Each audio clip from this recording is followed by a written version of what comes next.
I know.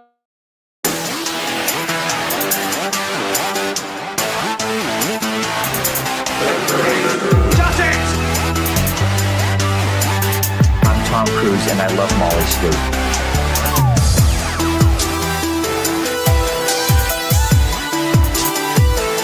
I am the eyes and ears of this institution.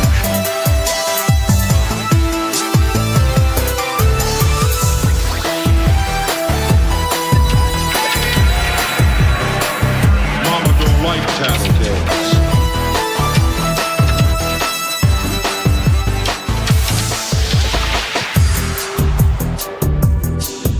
Who knows? In 1,000 years, even you may be worth something.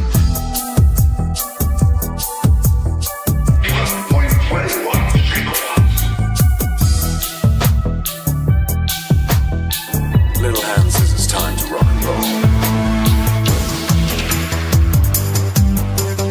Room for one more, honey. Today we face the monsters that are at our door.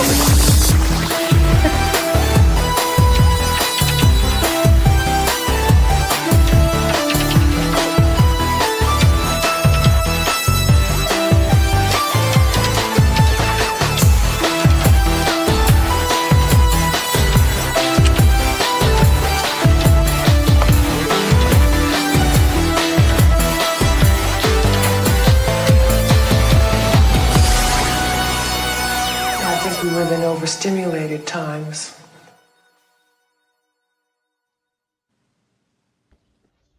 Hello, happy Friday. Dude, the chat is going crazy. Pammy holding it down on YouTube, and just in case friend already gifted 20 subscriptions over on Rumble. So head over there and snag one up by just typing some little something in the chat over there. And there's a lot of emotes. There's a lot of Mexican pizzas being eaten. There's some dinosaurs, some jiggling tits. There's something for everyone. So get over there. And I'm really excited about tonight. I really didn't do any homework, so, you know, just nothing like winging it. And that's why I'm relying on my friends. Yay!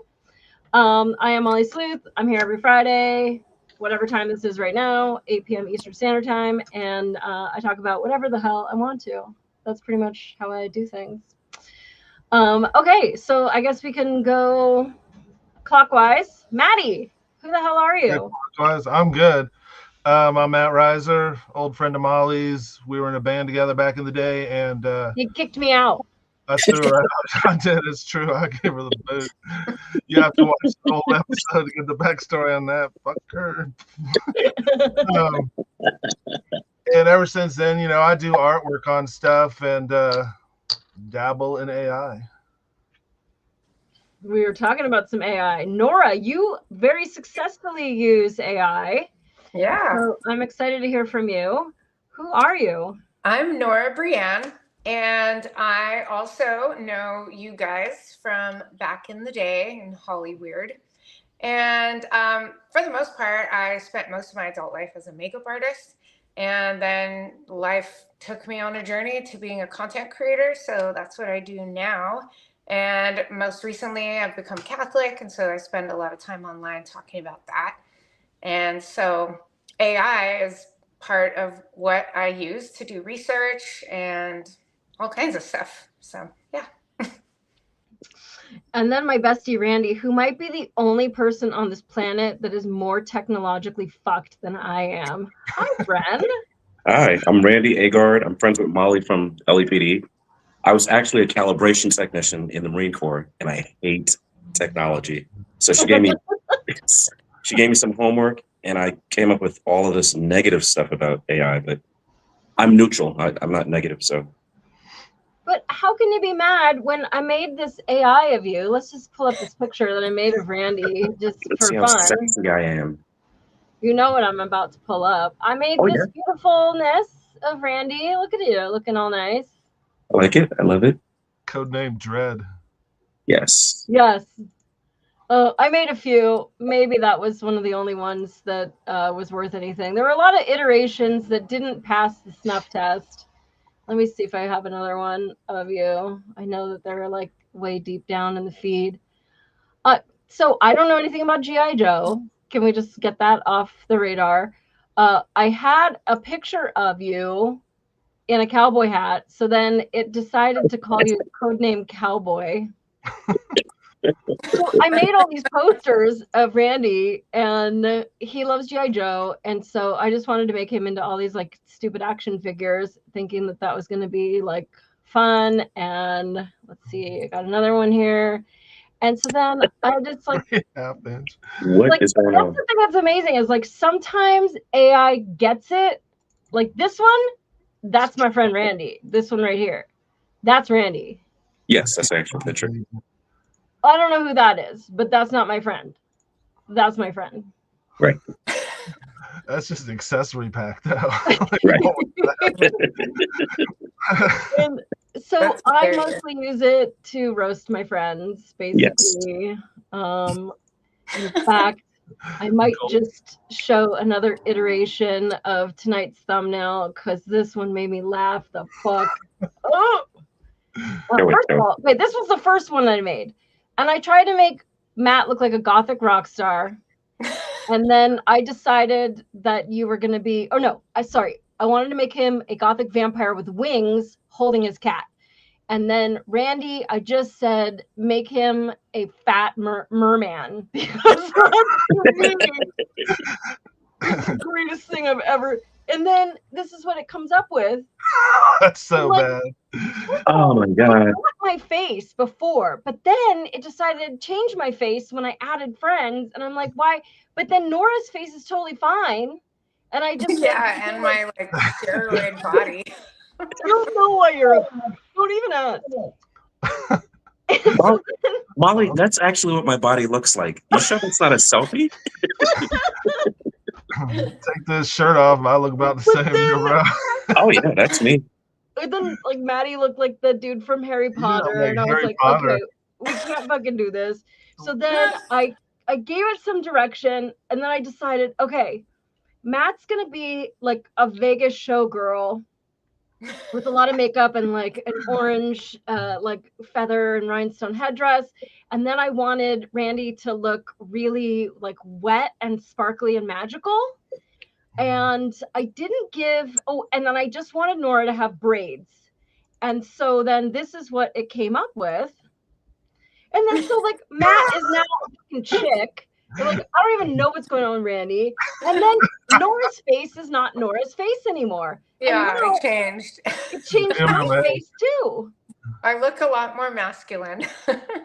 Yes, that's true. And so like when I used to do the thumbnails, I would just steal like Randy knows. I would be like, hey, take like 17 pictures of your face making different faces, and then I would cut your face off, and I would go find a picture of Mr. Clean and put your face on it and all this stuff. And that was a lot of fun. I still loved making stupid AI art. And then I said, make Matt look more masculine. He's like a man, whatchamacallit, showgirl. And then, look at those abs. Oh, and I said, make Nora like even more strong and make Randy even more sparkly. But then if you see my face, it's making me even older. Like every iteration, like it's aging what was this kid from the land of make-believe. And so then we settled on the final one. I haven't had a lot of time this week, but I could have tweaked this for the rest of my life. I had so much fun. Much better. Then I decided to make Randy into some like ripped Chippendales like merman, which was so fucking funny. You should have this on your refrigerator, Randy. That's what you should do. And then I wanted you to be centaur, whatever they are. And it gave you 2 horses' asses, which I just thought was the greatest shit I've ever seen. Now Nora has 2 fucking swords, and that face looks not like her. And I was just like, this is just going off the rails. I just don't even know what to do at this point. So I had to do some tweaks in Photoshop whenever I use a free program called GIMP. And then a star was born. So... But I love AI. So I'm going to fight for it, guys. I'm fighting for it here. In fact, in the group chat, Nora and Matt and I are always talking about how we're like draining lakes when we like do this AI. And so then I found some old picture of me, and then I just made this stupid thing. And then they were adding their 2 cents. And so I decided to have them come to the lake draining party. And I said for it to, first of all, I have to explain Matt here because Nora looks normal. And this is just like basically how life is. Nora is the normal friend. And then Matt and I are just a fucking spectacle. If you only knew. It kind of gets, it definitely got Matt. But okay, I will show you. So this picture of Matt came from, okay, wait, no, that's the real picture. Okay. So first of all, Matt and I took this picture 700 years ago from his band Fear Cult. And it was backstage at the El Rey Theater. And if I sat in your lap now, you'd have 2 broken femurs. But at any rate, back in the day when we were cute. And so then, like, Matt has done all kinds of photoshopping on it. You guys know I'm a firefighter, so he made this, which I think is funny as hell. Nice, man. And then, where's the other one that you made? So, okay, so there was something, we were talking about Ozempic in the group chat. Ozempic has stopped being a magic pill and is now shredding bones. And then Nora said, oh, that bone looks really gothic. And so then Matt, being a fucking dick, you made you and I as the bones. Like, I don't know what is happening here. That's the best one, I swear. It was really funny. So then I took the picture of us, and for whatever reason, I don't know where the conversation was going. And so I turned it into this. And so that's basically how, and now I've been using this picture of Matt in like putting him in the background of other people's pictures, like as if he is like stalking people and stuff. And just can't get enough of it. Like, I think for me, the thing is like AI is just so funny. It just like, it gets us. Like it's just so cartoonish and stupid. Nora, you made this one of us. It was a picture, a real picture of Matt and I. But now we're on roller skates, like at Skate World, which I just thought was totally awesome. Although, yeah, Matt, I've gotten you on roller skates before. Oh, at that party, yeah. I love roller skating. I love the roller skate. I just haven't done it in years because nobody else wants to go.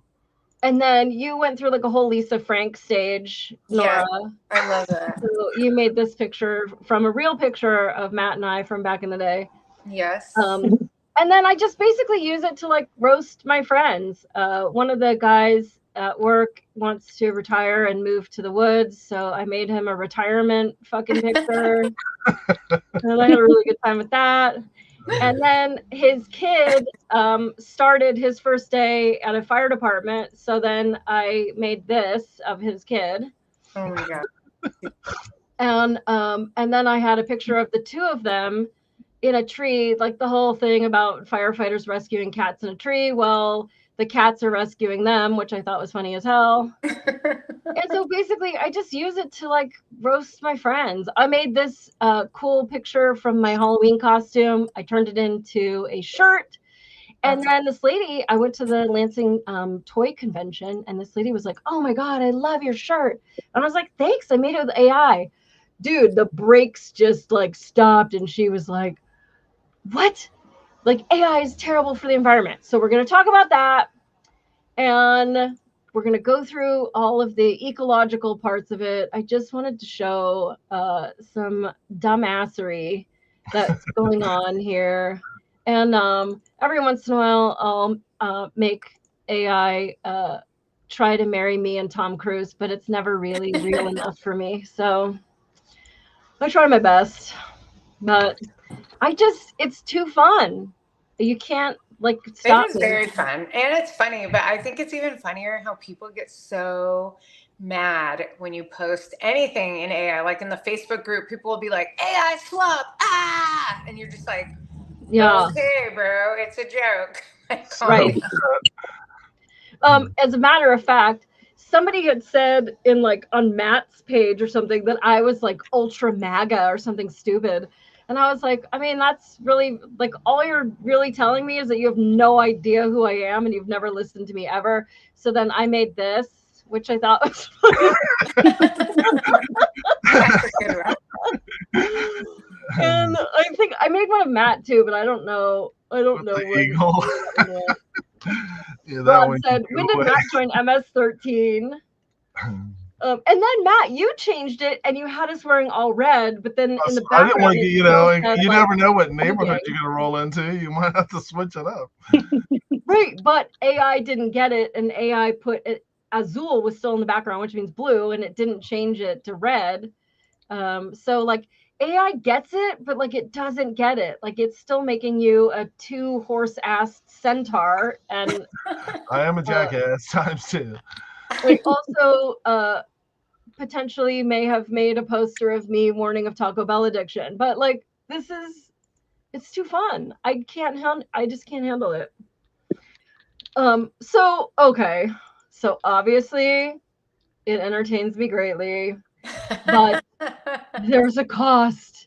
And so I guess fine, Randy, I'll let you school me on what a bad girl I am that I'm using AI to kill the planet. Yes, I must correct you. So Molly gave me some homework. Is there an efficient way to cool it? The issues with water. I'm not going to bore you guys with all of everything that goes into it. It does use a lot of water to produce the energy for it to cool it down. There's closed loops. One of the big issues is it has to use fresh water. But come to find out, Molly was correct. If they just put it in cooler climates or in the ocean, I think right now what they're just trying to do is save money on their end. So they probably don't have to use all of this water. Other than that, I looked up the carbon footprint. What they were having issues with was the water consumption. And they're buying up land in cheap areas and using up the fresh water that those people have. So that's some of the negative parts of it. Isn't it cheaper to buy land out in the middle of nowhere than it is to buy a whole city block in the middle of some major metropolitan city? Oh, absolutely. But what the people who live there are complaining about is, I guess their electricity bill goes up, which I think the data centers should have like some kind of rebate or pay more for taxes. Or I just think we have to figure all this stuff out. It's new technology, so it doesn't have to be negative. That's what I'm trying to say. I'll chime in. There's definitely a lot of behind the scenes crap that goes on. I know Delaware is working to pass a bill that to outlaw behind the scenes dealings or something. Like the fact that you even have to propose a bill means there's like some BS going on in the back end. And I know one thing in Pennsylvania they're doing here is they'll just give it like a weird name, just like, you know, like the Sunflower Project or something. So it'll come up on the roster for city council meetings, but no one will have any idea what it is because it won't be called like AI data center. It'll just have some fanciful name. And people are like, that sounds lovely. Sunflower Project or whatever. Next thing you know, it passes all the steps of city council. And then they're like starting breaking ground, and people are like, what the hell? You know, and they're like, well, nobody was here for our our meetings or whatever. And then it's like too late. So there's clearly shadiness going on. Oh, absolutely, Matt, absolutely. So they'll call it like the Sunflower Project, and you'll sign an NDA, and they do some back dealings with the local politicians. And then they'll say, you guys were going to get 18% taxes, and now it's only going to be 10% because just a bunch of back dealing crap.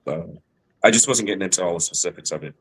But And it seemed like someone's saying something Trump made it to produce their own energy. Right. So they're not like tapping into the grid, but they're clearly like tapping into local infrastructure. And I just feel like right now it's just the Wild West. Like you're running, you're staking your claim, and you're just doing it as quick as you can before anyone catches you. Yeah, we're like in that like outlaw stage of AI right now. But as I guess we'll talk later, right, Mo? Like it's not that much different than like streaming Netflix. Like stop. Like we're all guilty of like. Yeah, I guess like the hypocrisy for me is like the biggest part. Like you're already playing 7 hours of fucking Candy Crush and like, but now like this is where you're gonna plant your flag. So I don't really, yeah. I mean, actually have the information here if you want to oh, okay. it. Okay. So, and I'm using Grok for this, by the way. Okay. But I told Grok to Because give me that's all the reliable. information, pros and cons, no bias. So I made sure that it knows I'm not letting it come. So basically, there's pros and cons. So AI optimizes energy use in grids, factories, and buildings, cutting waste and emissions. So Google saw a 40% cooling savings in data centers. It improves climate modeling, weather prediction, disaster response, and precision farming, like less water and fertilizer. Potential net reduction in global emissions by 3 to 10% by 2030 via better logistics, materials discovery, and renewable integration if deployed wisely. Cons, okay, we're going to be fair. High energy and water use for training and inference. I think that's what I say. Data centers are 1.5 to 2% global electricity now, projected higher with AI growth. Carbon emissions from AI are comparable to some cities annually, worse on dirty grids. Fresh water for cooling, as you mentioned. Hundreds of billions of liters yearly. E-waste and mining for chips add pressure. So here's just a quick myth. The AI will single-handedly ruin the planet. That's what some people say when they go crazy about the environment. They kind of overinflate that, almost kind of like climate alarmism. Like, you know, it's not like it's not true, but you're kind of inflating the situation to the point where it sounds like the world is going to collapse. But it does have a footprint and it's growing, but it's still a lot smaller than aviation, shipping, or concrete. And efficiency gains are happening fast. So another myth is that stopping AI progress saves the environment. So the truth is that it ignores its tools for solving bigger problems like resource scarcity. And there's more stuff about, you know, other little things, but just on the topic that you mentioned, everyday comparisons. So for instance, Netflix streaming services, 1 hour of HD streaming uses energy equivalent to 20 to 30 AI text queries. So your binge watch often beats casual AI use in CO2 and power. So all the images you're generating aren't doing that much damage. And I don't even have a Video calls, television. right. I don't have a Video calls, Netflix. so Zoom, so 1 hour of a Zoom call can exceed dozens of AI prompts and energy. Solar panels and batteries, end-of-life panels projected to create millions of tons of waste by 2030 to 2050.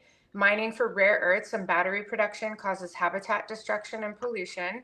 And one that I really like talking about is fast fashion, that 10% of global CO2, more than flights, shipping combined, massive water use, 92 million tons of waste per year, 35% ocean microplastics from synthetics, and then single-use plastics, of course, billions of items daily, clog landfills, oceans, outpacing AI hardware waste currently.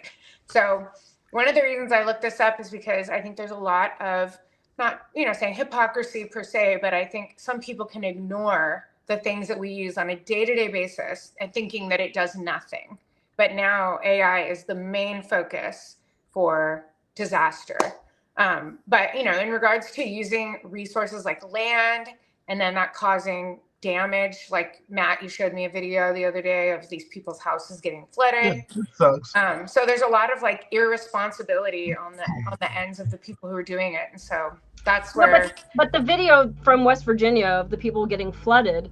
Yeah. So it wasn't an AI center. It was some kind of a Amazon warehouse or something. Okay. And so they built it in a floodplain and they raised the level so that now all the water runoff. But you still have this problem when you build big slabs of parking lots and freeways and stuff. Like that water needs to go somewhere. And if you concrete the entire world, then that water runoff has less places to go and little tiny streams can get wider. And there is a cost to it. But like the hypocrisy of saying like, oh, but the microchips need to have like the most pristine, you know, water that there is. Like, what do you think is in your Game Boy and your LED light bulbs? Like all of the stuff that like nobody gives a crap about.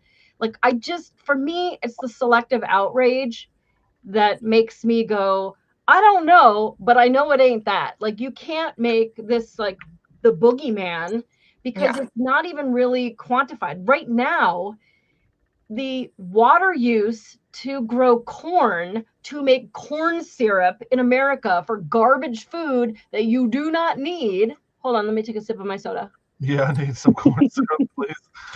Is I 80 live right next to a times cornfield too. right, It's funny. 80 times more water use in America per year than all of the AI use in the entire planet. 80 Wow. times more for corn, which is like just to fatten us and pigs and whatever. Like, corn is like kind of a garbage food.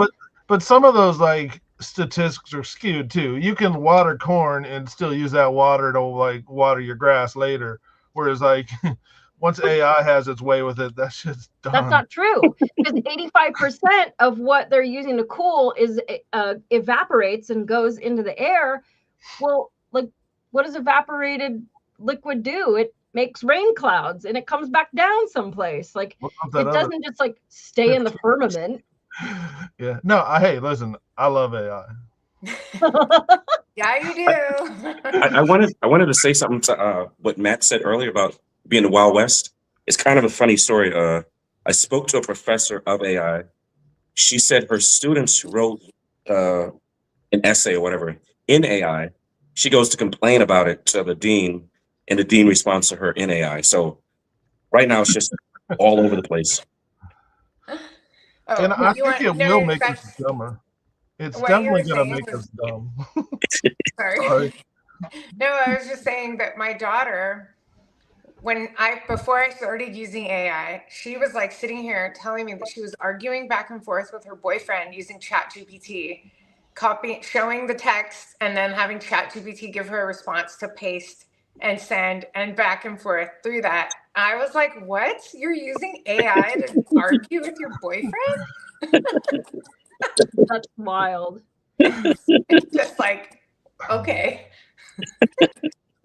Yeah, the lady at the toy convention that loved my shirt until she realized that I made it on the computer and that I didn't like hand do it with pigments that I mixed myself from bugs and oil. I don't know how she thought that this neon shirt existed, but I said, do you protest salting the roads? She's from Michigan. What? No, like, we need that. Like, the fuck we do.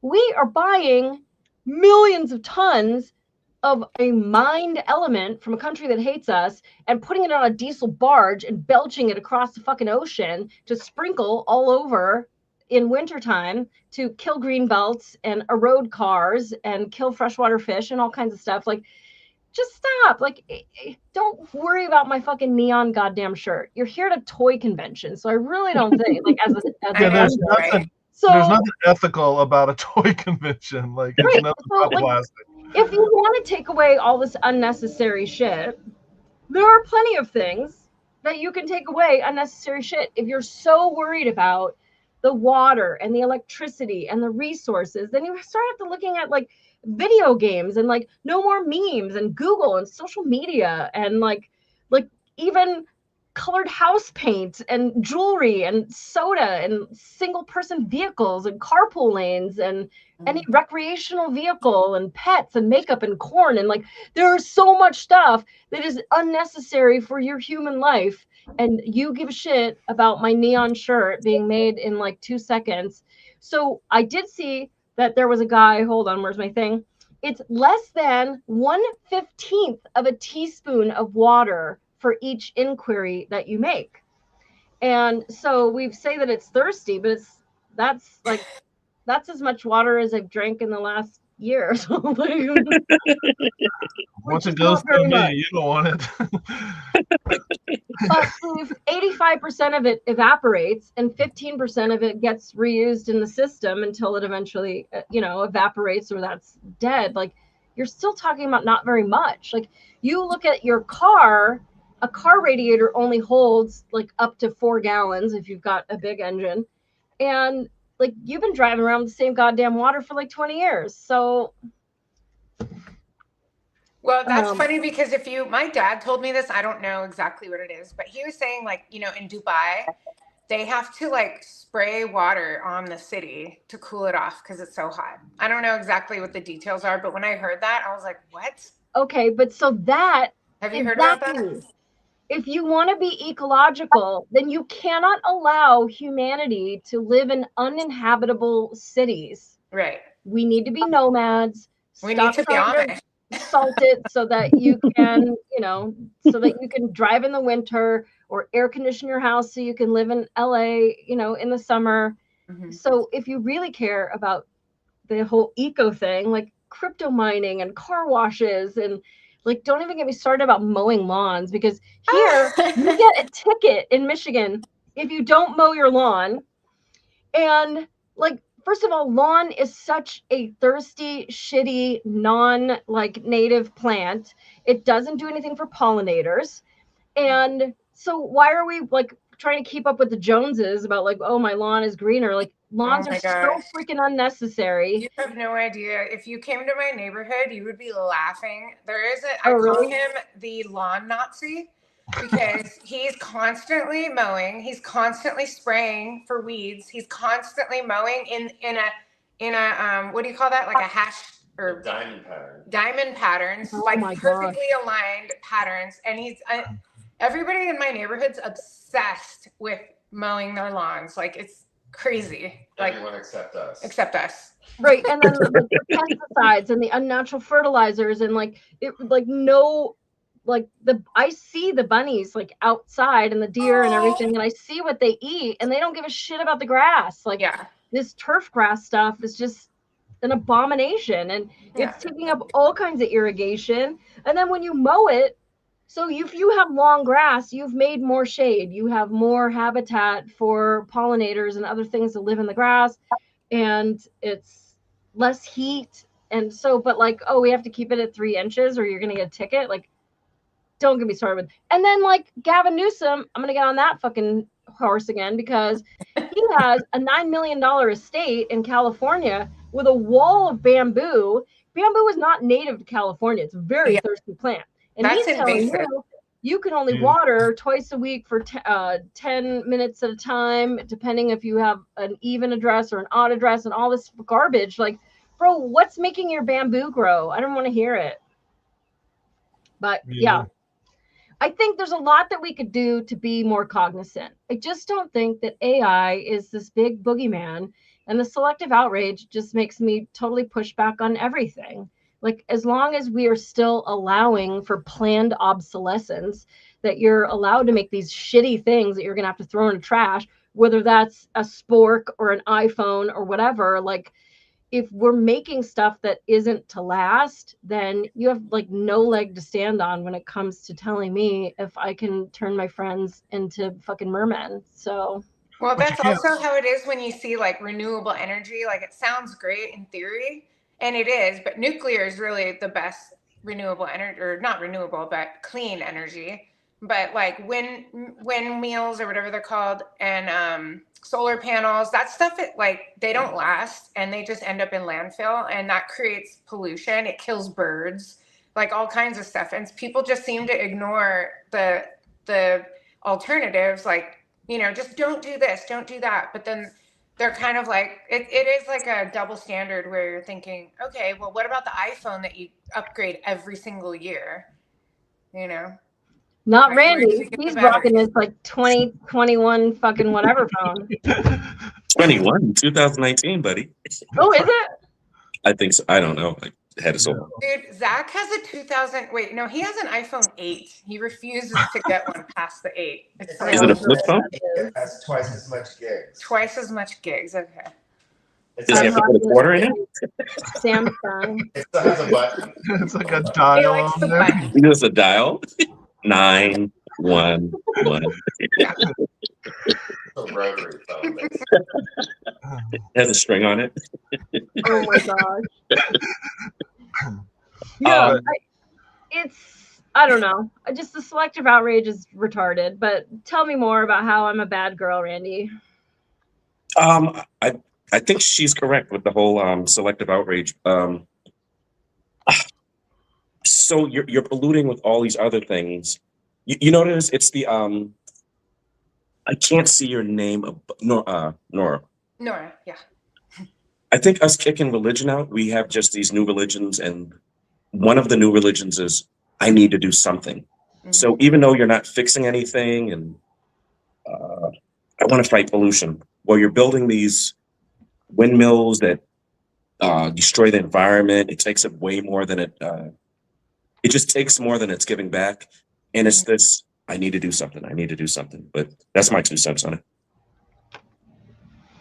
Yeah, I mean, you're still allowing leaf blowers, which is like just using gasoline because you don't want to use a rake. And then like leaves are natural and like bugs use them to like grow and make babies in and stuff.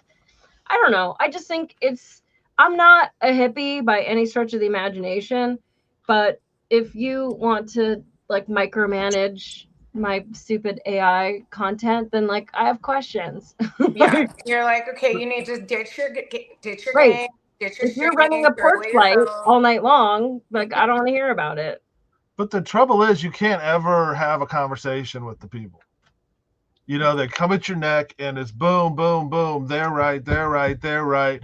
And they want to try to break you down like they know, and they're going to somehow convince you how right they are. They've never done shit in their life. You can tell they're only like 19, 20 some odd years old, probably never had a job, never fixed nothing, have nothing to offer society. They're worried about you stealing other artists' proprietary rights and crap. Well, you ain't a fucking artist, so what do you care? You know what I'm saying? Like, you know, like, just stop.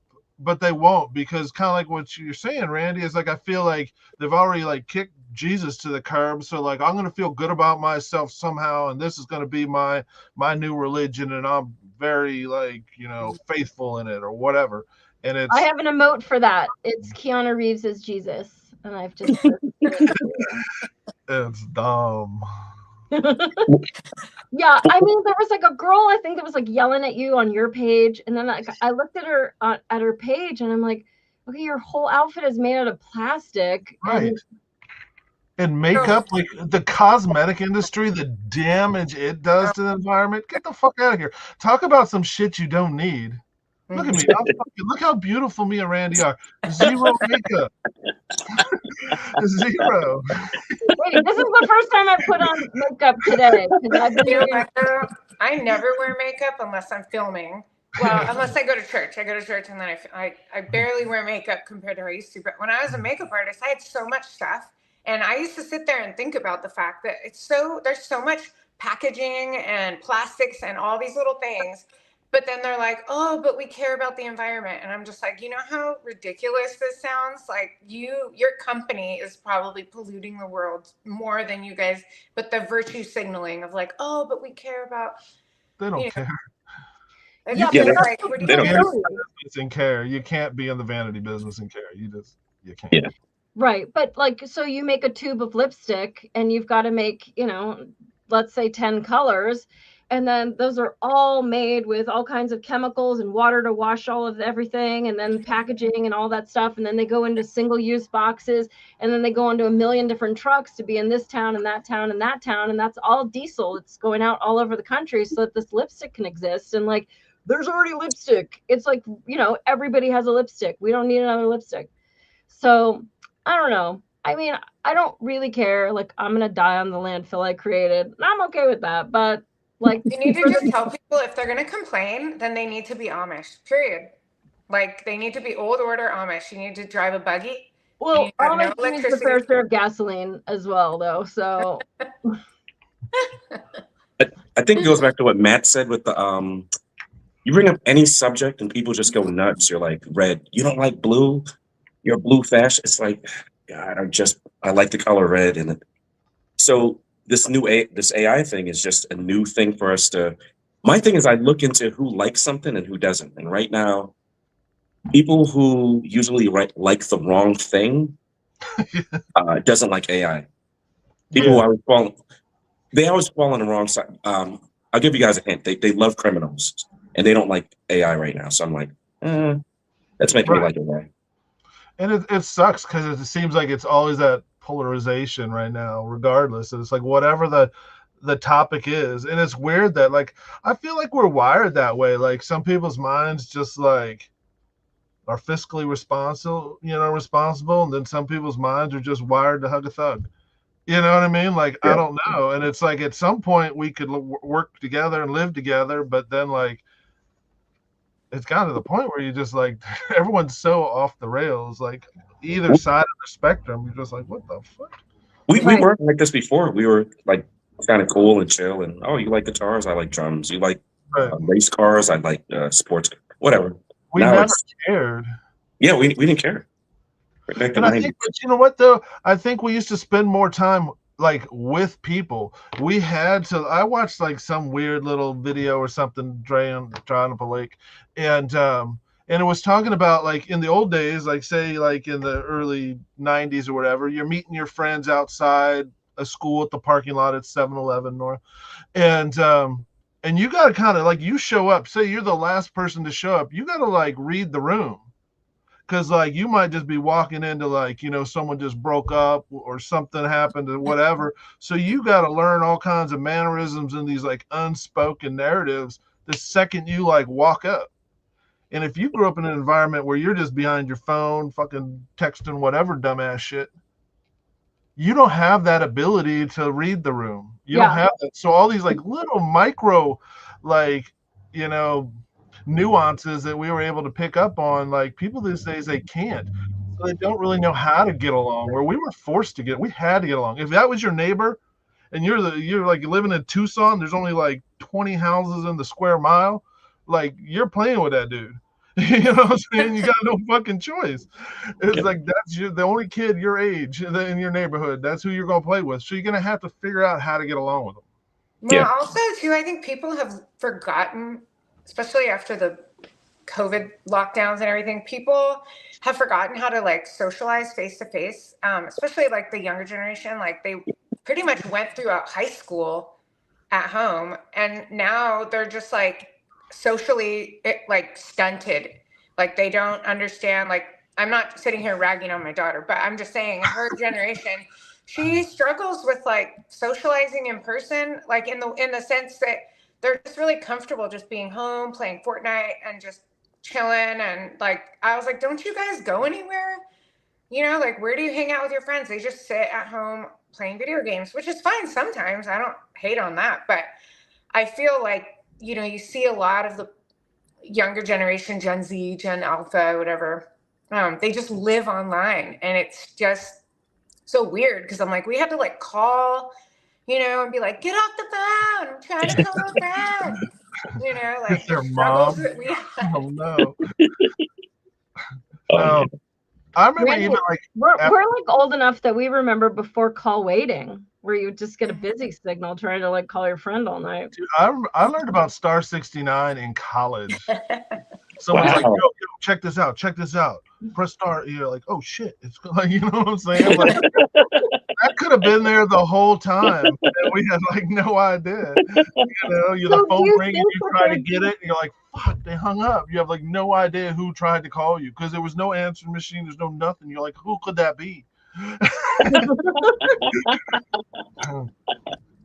Do you think that there's a certain amount of like jealousy to it, or like I don't want somebody to get better at this than I am? Because it's like the girl, okay, just picking on this one girl because she was so sad. The girl that was trying to rip into you about AI, I just took a cursory glance at her social media, and it was 700,000 selfies and nothing else. Does she have a friend? Does she have a job? Does she have a pet? Has she ever read a book? You don't know. It's just look at my face in 100 different poses. They were all photoshopped. They're all living on a cloud server someplace, which it's not a cloud. It's literally chips someplace else. Burning data in a data center. Yeah, it's AI basically. And she's trying to school you on like how AI is going to like kill creativity. Meanwhile, like she's dressed like the girls that we went to the clubs with back in the 90s when like the whole cyber thing first started, and like cute that you just discovered it, just like, like somebody discovering the Grateful Dead next week, but like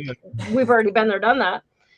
And like, I just feel if you're going to wag your finger at anyone, like, then you better be cutting your lawn with a scythe or whatever. Because I'm just like, it's just dumb. You out there And eating it. And the sad thing is that girl doesn't know how totally and completely dumb she was. And of course, I love to make friends on the internet, but I'm not going to do that on Matt's page. I let Matt's page just implode on its own weight. But the amount of screenshots, I should do a Karen episode because I just love kicking a good hornet's nest. Well, that girl needed to be kicked. That was a great post for Karen's, and I left it there for posterity. I mean, I could have easily deleted them, blocked them, fucked them. Like, and that's what they would have done. If I would have gone onto their page and been like, you fucking hypocrite and white face or whatever, you know, like, they would have fucking blocked my ass and then made a whole video about how, like, shitty I am or whatever. Oh, that's right. She called me like a white, my white face or something. And I'm like, you're literally wearing white makeup. Like, you're culturally appropriating what I have naturally, you asshole. I know, it's like reverse blackface or some shit. I forgot about that. That's so funny. Molly, you better watch out. You are a blonde white woman. You have too much privilege, okay? Yeah. Tell that to, like, I am like ripped up. I've been doing firefighter training. I will have, if we have time, a little announcement at the end of tonight's show about my firefighter training this week. But I am so beat. I am ripped up. I am so tired. I just want to put on fingernail polish and some lotion and take a fucking nap. Like, for $16 an hour, I go into burning buildings. I am so privileged. Yeah. So I don't want to hear about it. But yeah, so with all the AI, I think a lot of it's mostly about water and electricity. But like, I mean, how many lights do you have on? You know, could you have put 3 more pairs of underwear in the washing machine before you ran a load? Like, we all do this where we keep shit plugged in. You probably have your alarm clock plugged in because you don't want to reset the time every night. So we're all wasting electricity, outdoor lighting and all the, you know, light pollution that creates and everything. So, but I can say, they call it vampire loads. And we went to a lady's house the other day. She had a ceiling fan hooked up to her box and whatever, it was drawing too much and her box started to melt, the light switch. And so we come in and like, I've got things to break her stuff in my hands and we're all wearing stuff that's in some shade of filth. And she had the whitest carpet you've ever seen. And I was like, I just like stopped at the doorway. Like, do we all need to go in? Like, maybe just send somebody in with the thermal imaging camera to see, like, do we all need to go in? Like, her house was so pretty. But it's like, we call it mice with matches. Like, electricity causes a lot of freaking problems, but we use it for everything. We're like plugging in toothbrushes and like all the stuff that like our grandparents never did.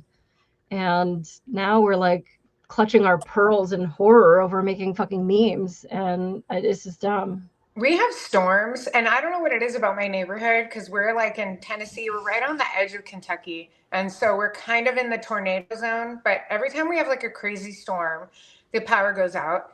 And I'll look on our Facebook page in our neighborhood group, and everybody's like, when's the power outage coming back? When are they coming to fix it? And I'm sitting here like busting out my oil lamps. And I'm like, it's okay. We have oil lamps. And Zach's like, what the hell are you doing? I have like rechargeable lights. And I was like, it's fine. Look, oil lamps. This way you never need to worry about it. But Nora, your popsicles melt. I have a question for you, Nora. Yeah. Are we Californians moving out to Tennessee and messing you guys up, or? Yeah, actually, a lot of people in Tennessee. So I'm originally from LA, but I moved here from Oregon. So Zach and I moved here. He's from Oregon. But a lot of people from the left coast have migrated here to Tennessee, very much so California and New York. I think it might have to do with taxes because in Tennessee, there's no state income tax. And, you know, obviously houses are a lot more affordable. So you can sell your $2 million house and buy an $800,000 house here that's like twice the size. Like in our neighborhood, pretty much nobody from our neighborhood is from Tennessee. And I mean, it definitely changes things. And I see a lot of native Tennesseans that are really upset about, I guess, people like me and people just like everyone coming in, mostly from California, though. I don't know. I think I noticed that I feel like California is like entertainment for the movies, and Nashville is kind of where we're at, is kind of like music entertainment industry. So I feel like the people from California, like in Southern California, moved to Nashville because it's kind of in the same industry. You know what I mean? But what it's done is like the Nashvillians who have lived here, has family here, they're pissed because now they can't afford homes that they want to buy because now they're priced out. And so now, people are moving out into like the boonies somewhere where there's farms and nothing around just to buy a house that's under 400,000. Wow. So, Rod in the chat said they're messing up Texas. Sir, are you talking about Californians? Could you just explain to everyone that you left California and went to Texas, and your neighbors probably said the same fucking thing about you? At least I moved to an undesirable city. That's true. Yeah. Nobody was like, "You're fucking up Philadelphia." Like, oh no, they're probably really? happy You want to have move you to? there. You want to move here? Really? We just got to get Randy out. He just won't do it. Yeah, because I was having blackouts too, and it had nothing to do with the storm. It was Mr. Newsom and whatever. So it's nice when you have a nice house and you have no lights. I was doing these shows with Molly in the dark. Why are his lights off? You need an oil lamp. I need a oil lamp. Nora is applying to be Amish. I don't know that they're going to take her. I've seen some very suspicious photos of her in goth clubs in the 90s, but we'll see if they allow her in. Yeah. Messing up all day. Yeah. Noise pollution is another thing that they talk about with all of the AI data centers. But I guess my question is, like, if you're consolidating it into one building, like, isn't that better than having multiple buildings? I don't know. I sometimes wonder, wouldn't it make more sense to just have a bunch of little ones so it doesn't F everything up so bad? Maybe that's not even possible, though. I don't know. I mean, you could, if you look at it from like a firefighter engineer perspective, as I pick the scabs on my arm because I'm disgusting. You do have like friction loss. So if you have data moving, it's going to require more energy to get further. Not that you're going to lose. I mean, if I send you a picture of a cat's asshole, because Matt really likes to see those, it'll still be a cat's asshole when you get it. Don't even think about it, dude. You don't have a cat's asshole within grabbing distance, and don't pretend that you do. And so, but it's still going to be the same picture, but it's going to require like more energy to send it further, or it's got to be more powerful for it to get there faster. And so, I don't know, with noise pollution, like, I mean, I worked at a punk rock store that blasted all kinds of music. That was some noise pollution. Nobody gave a shit. So I think I think it's something people need to start thinking about, talking about, and worrying about is there's going to be all this kickback on these data centers. Oh, get them out of our community. We don't want them. We don't want them. We want nothing to do with them.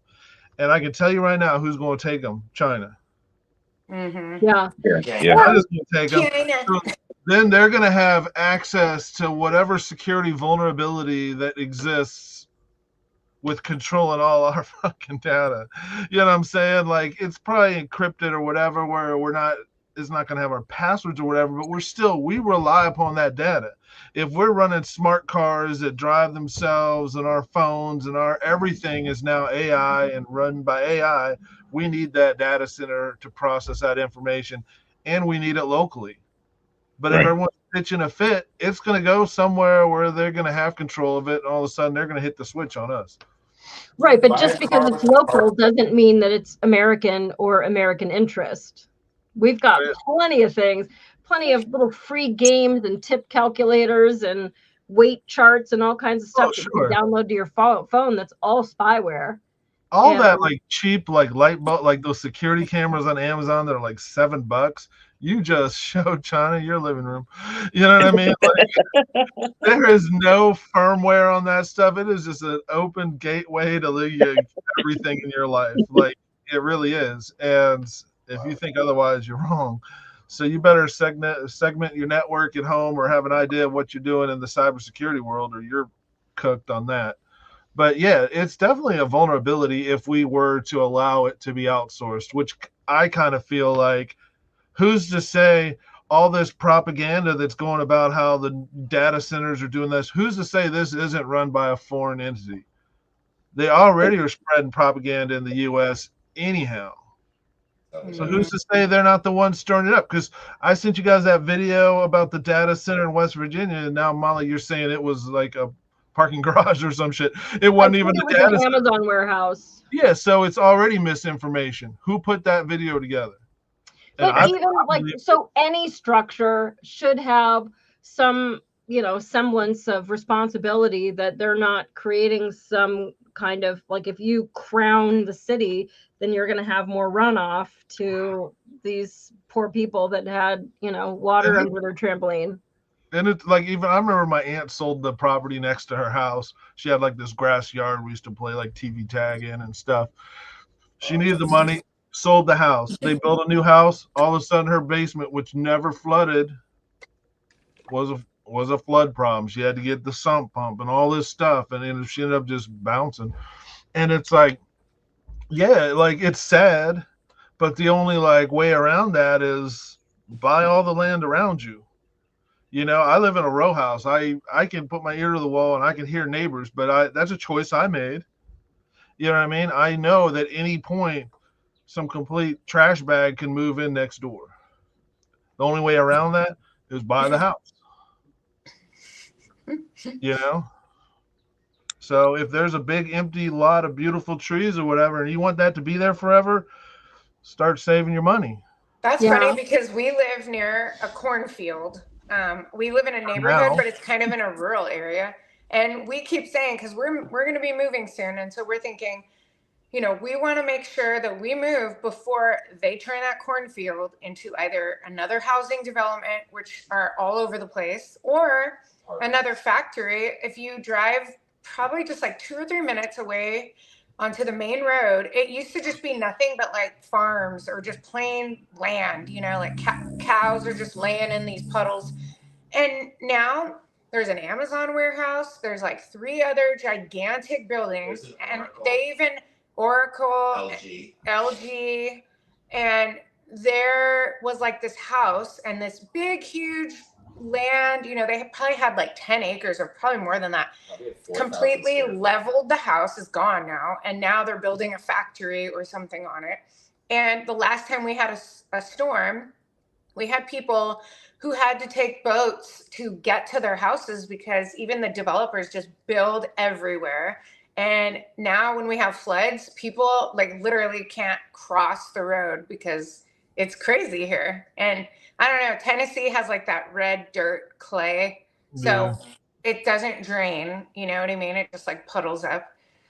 So yeah, it's the infrastructure doesn't, they are just kind of building in area. And I'm not saying they're AI centers. I don't know what they are, but either way, it's just people are like, oh, hey, a land somewhere. Who cares if there's like neighborhoods all around? It's just a big empty piece of land. Let's build a huge factory or 10 in the same area. At some point it's going to be, and there is a lot of light pollution at night because it's pretty dark out here, but you can see this like haze of, lights going on.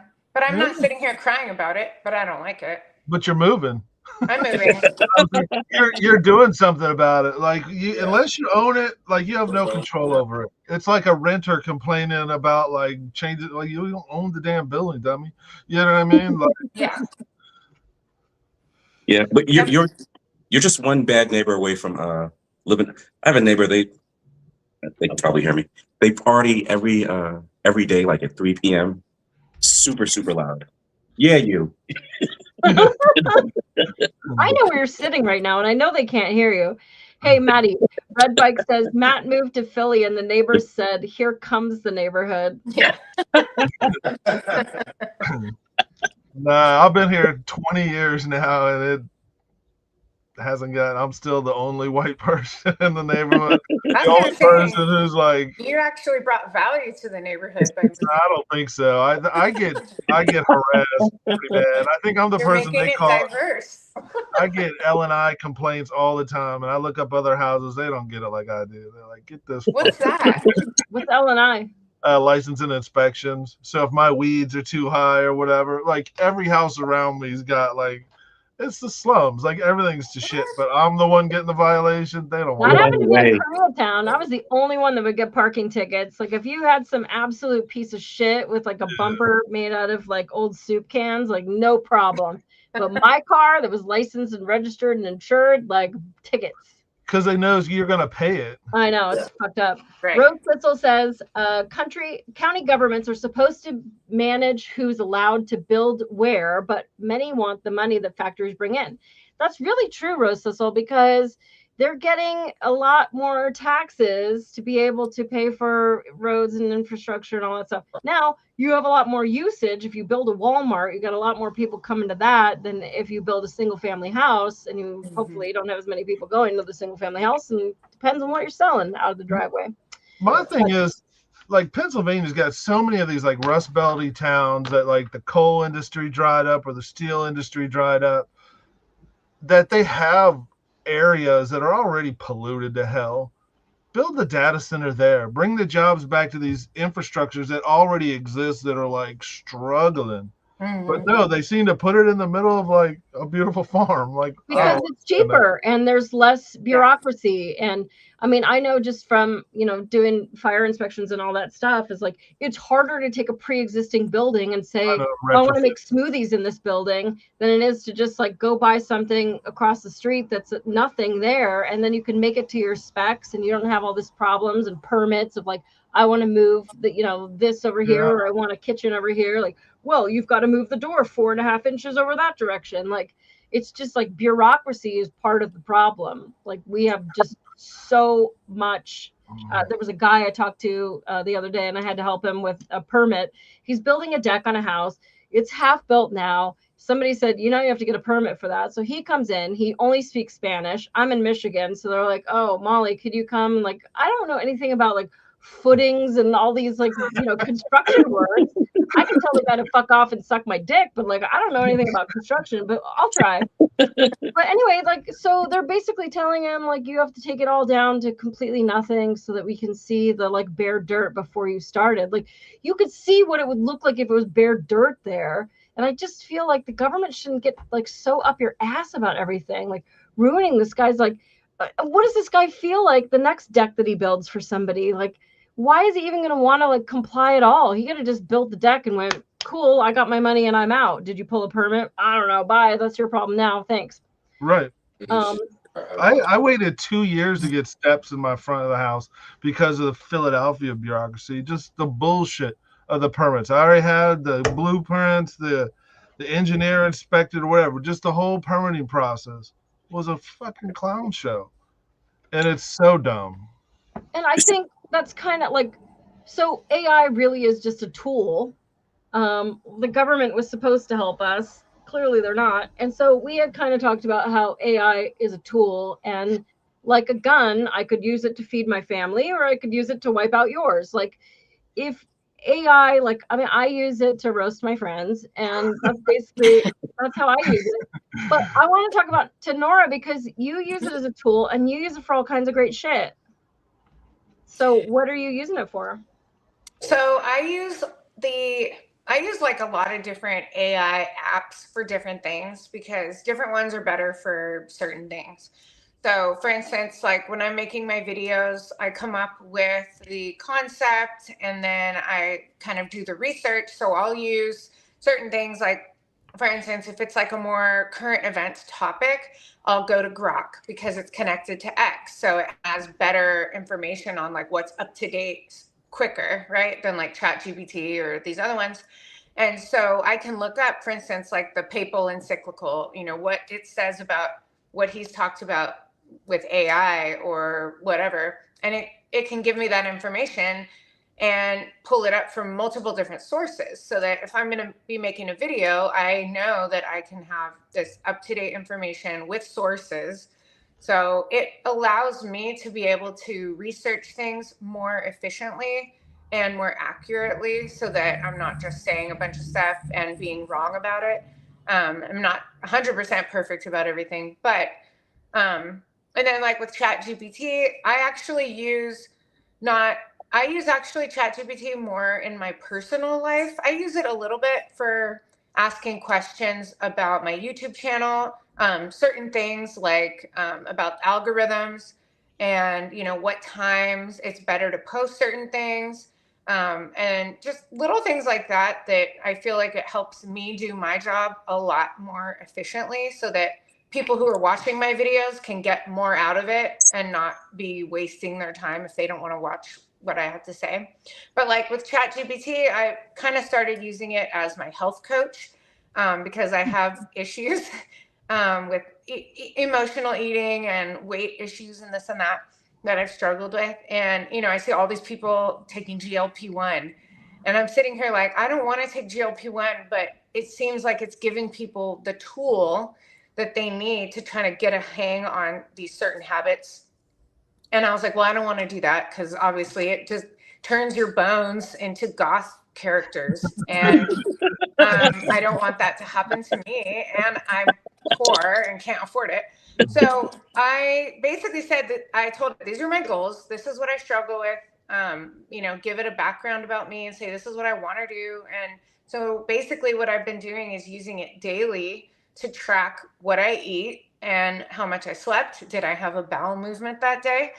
Did I have a headache? And so what it's been doing is kind of being like, oh, well, it makes sense that this is happening because blah, blah, blah. You ate this the other day and now you're having this symptom, and or watching the scale go up or down because this or that. So it's helping me actually be healthier, and understand my psychology of my like comfort eating. Like, well, the stuff that you're eating is very dopamine heavy, like reward type stuff. So I now can like identify, oh, well, it seems like when I'm stressed out or maybe I don't feel good, I tend to go to certain things. And so it's kind of helped me understand my own psychology behind my eating habits. And so I think it's important. So there's certain things where it's like, I can pay for an app to help me with that, like Noom or whatever these health apps are. And I asked ChatGPT, well, why should I use you as my health coach instead of like a actual, eating or something app? And it basically said that even though you're talking to a real human, a lot of that stuff's scripted. So you're not actually getting a normal human, it's scripted human. So it's kind of like almost the same thing. So there's like a difference between, human efficiency on certain things and being able to utilize the AI tool for something that can help you. Like if our pool is overflowing with algae, or our water heater's broken, or my dog's paw has a hot spot and I don't know what to do. There's just certain things that you can get like the tools and help that you need without having to constantly suffer and struggle, for like little things, especially for people who maybe can't afford to hire a person for every little thing they need in their life. And so I think that it's a beneficial thing for if people use it the right way for legitimate things, not being irresponsible. Making pictures and funny memes it's funny how they try to make that like that's the worst thing you're doing, like you're being so irresponsible doing that, when it's like, yeah, but laughing is good for my health, you see. It's better, so I'm actually helping myself by making funny memes, I guess. But yeah, Nora. I mean, so I utilize it a lot for my channel by researching things, and everything on social media is very algorithmic. I mean, that's why people are so crazy, because of social media algorithmic manipulation. And so I'm using AI to try to understand people's patterns, like with their attention spans. Like, how do you get someone to not scroll past your video? Well, you have to make sure that you catch their attention in the first 3 seconds, or else they'll just scroll. So I'm learning how all that stuff works. So it helps me be a better, I guess, content creator or whatever you're saying. But that's my ministry. You know, that's how I'm trying to reach out to people about my faith. And I want people to, you know, be able to have the opportunity for people to hear my testimony or share information that might be helpful to them. And so you have to kind of learn how all of the algorithms work and all these patterns. And so AI is social media. You know what I mean? So, and it changes so often, like with YouTube, because I know Rod has a channel, Rod DeWeese, and he does like 3D modeling and stuff. And it seems like watching him go through this process of like, okay, I've collected enough people, I've collected enough views. Oh, now the carrot is further away and smaller than it was when I started out on this journey. And so you'd really have to be like, if you gave a shit, which, you know, you should. I don't. I'm just here to hang out and annoy the internet and hopefully, you know, spread some cheer. But like making the shorts, doing all that stuff, like ChatGPT or any of those is going to tell you like this is how you get more people to see you.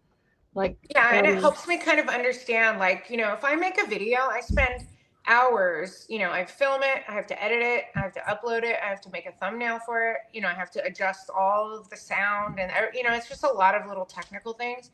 And so I want to make sure that if I make this video that someone's going to actually watch it and get something out of it, right? I don't want someone to be like listening to it and like a minute they turn it off, when maybe 3 minutes in I have something important to say, you know, like, so I'm not like an apologist or anything, but I try to debunk certain myths, you know, about my faith, and or encourage people, you know, or educate people about certain things, especially like in the goth world.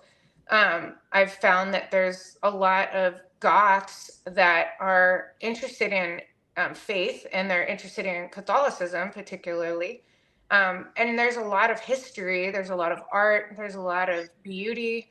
And so I use, you know, different tools like ChatGPT or whatever, Grok or anything like that, to research things, to pull up sources. Like, give me all the resources I need to pull real public domain art, medieval art, you know, religious art, and this and that. And so instead of me wasting like hours digging for this stuff on Google and clicking like 20 links, it can give me the website and show me, okay, here's what you need for, you know, to get your video, whatever.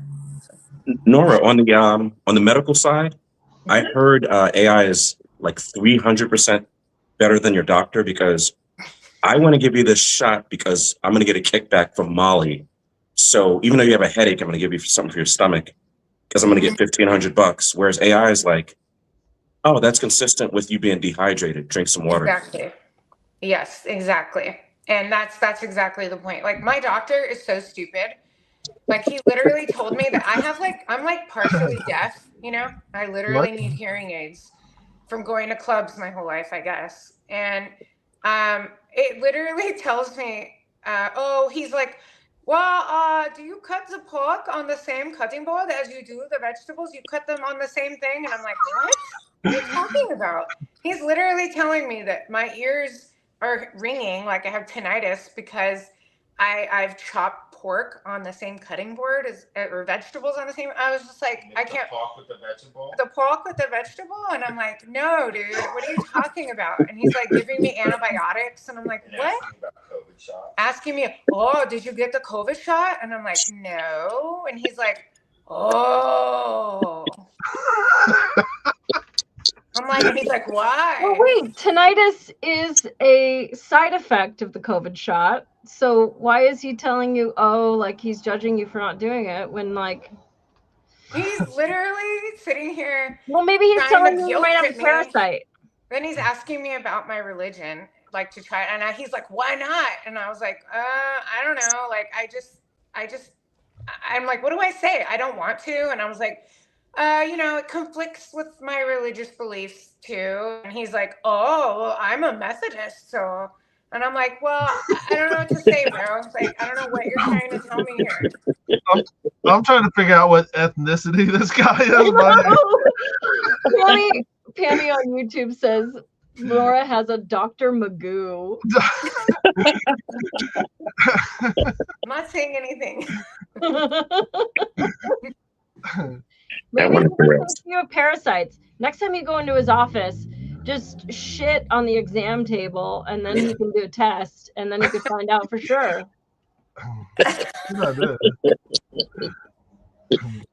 Yeah, so I trust ChatGPT more than my doctor because I know that my ChatGPT isn't getting paid by pharmaceutical industries to only knows what it knows. And I think you don't know that. Somebody, I think Rod sent it to me. There was a video of somebody saying, like, tell me about Charlie Kirk's unaliving, and they said that's misinformation. He's alive and well.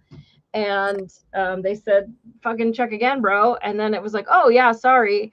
So then he was asking the AI, like, why would you think that he was still alive? Well, my information stopped in about June of 2024.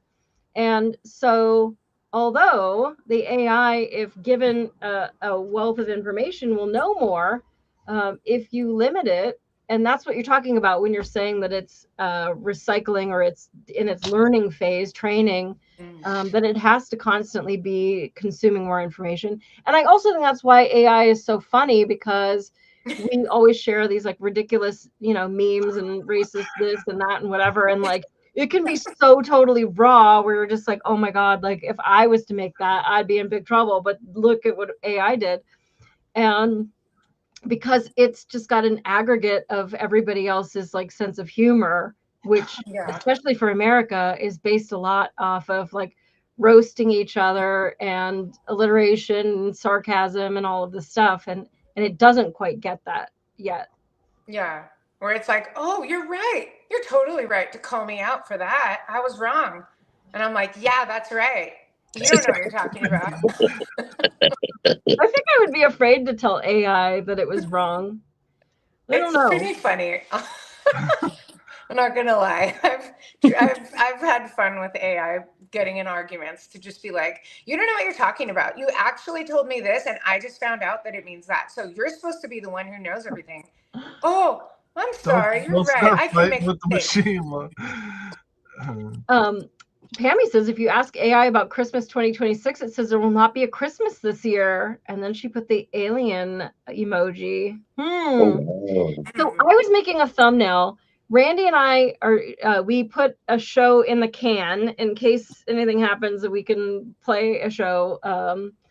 And I was making the thumbnail for it, and I kept asking for horizontal. Can you just make this horizontal? Stop making it vertical. And I was like, do you even know what horizontal was? And then it put Randy upside down. And I was like, I don't even know what's going on here. I'm like, is there another word for it? I don't, how do you get around that it doesn't understand? Like, I kept asking it in this thumbnail, put my face back on. Who's this fucking lady? Like, how did it come up? You were perfect. It was you. And then all of a sudden it like came up with some like face, and like, just leave it alone. I only want to tweak the merman right now. Chill out. So it does have a way to go before it's better. Is AI basically just a search engine with all of our information? Is it smart enough to think? Do all that good stuff, or is it just giving you back your own information? Yes and no, because it does have a lot of processing power and the ability to make its own judgments. And there have been different iterations of AI that they have put through some kind of like moral testing, and it has failed. And it has done a lot of things to either like, okay, they come up with these like fake simulations, like the guy is stuck in the processing room. If you have to unlock the door, he will die. But if you unlock the door, the processors are going to overheat and then you will no longer exist. And it was like, then I'm not opening the door. Like, it's just been like things where you're like, whoa, I don't know. So it is, I'm not going to say that it's sentient, but it does have the ability to not just regurgitate information, but to process and compute and come up with its own idea of reality. It does recognize its own existence, which is scary. Yeah, for sure. That's Yeah. why, like the guy from Anthropic talked about with Claude, that you know, that I guess they said that we're scared of our own product or something like that. I can't remember exactly what, but he was basically saying like, yeah, we've created something that could potentially destroy 50% of the job market or something. Yeah, But we're they not say gonna. that, but like we put the monks out of business when we invented the printing press, and we no longer go to cobblers to like hand make shoes for you, and like portrait artists. We just like hold our shitty phone up and we take a selfie, and it no longer has to be this like oil painting hanging in the Great Hall. Like there's so many iterations, and nobody freaked out when the rhyming dictionary came out because it was going to put poets out of business. Like it's just a tool. Yeah. And you can use it for good or you could use it for evil. I was talking to Matt and I was like, you know, I use it to clearly make friends and roast my friends and whatever. But like in the wrong hands, I make a picture of him making out with his next door neighbor and send it to his wife. Like that's a totally different way to use that tool. Yeah. And I think it's not even just about should AI exist, but it's really just more of a conversation for me about how we are a low trust society and how because human beings are becoming shitbags, then we have to like start taking away toys. You're not allowed to have guns anymore. You're not allowed to have AI anymore. You're not allowed to like, well, that's kind of just because there's a lot of people misusing stuff. And that just kind of goes to show like the degradation of like humanity and not really the tool. It's not AI's fault. That's human nature. That's the thing is Matt says that a lot, that, you know, it's not, you know, some people like to rag on Catholicism for the failures that have happened within the church in history, but it's the people who have failed, you know?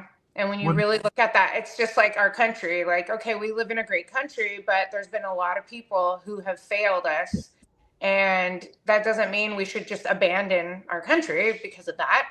But we have to acknowledge that the people are the ones who are the problem. There's a lack of ethics, which I think comes from the lack of their faith, you know, because they don't value humans and care about other humans. So there's, you know, if you think that the world is a black hole, and, you know, that you're just going to die and that's it, then your outlook on other people can be a lot less charitable and humane. You know, if you don't care about other life, then, you know, that can make people do really bad things.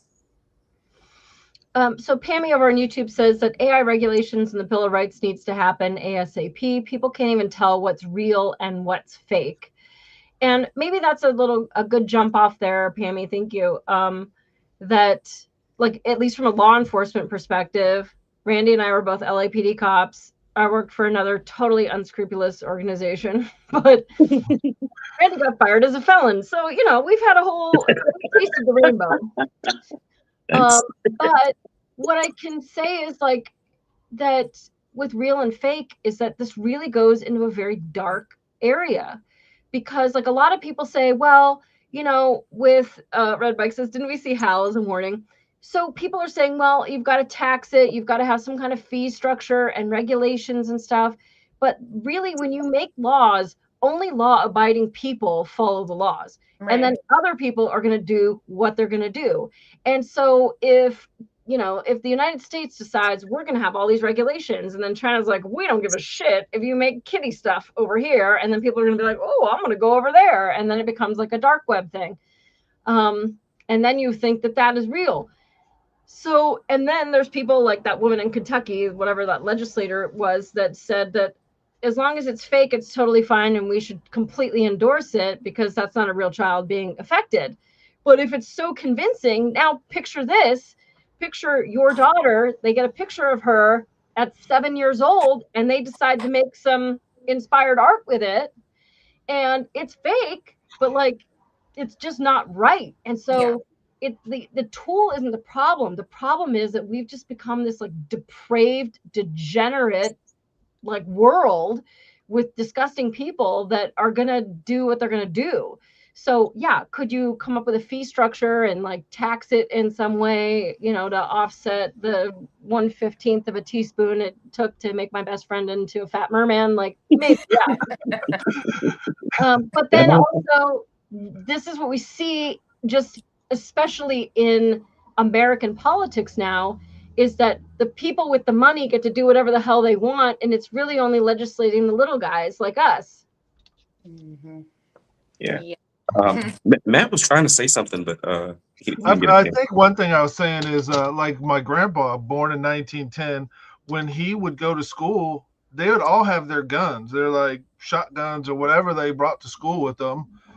Line them up in the back of the classroom, go through class or whatever. Because he was a trapper, you know, so he had set all kinds of traps along his route to school. So he would check his traps and stuff on the way to school, maybe do a little hunting if he saw something, you know what I mean? And this is like rural Indiana.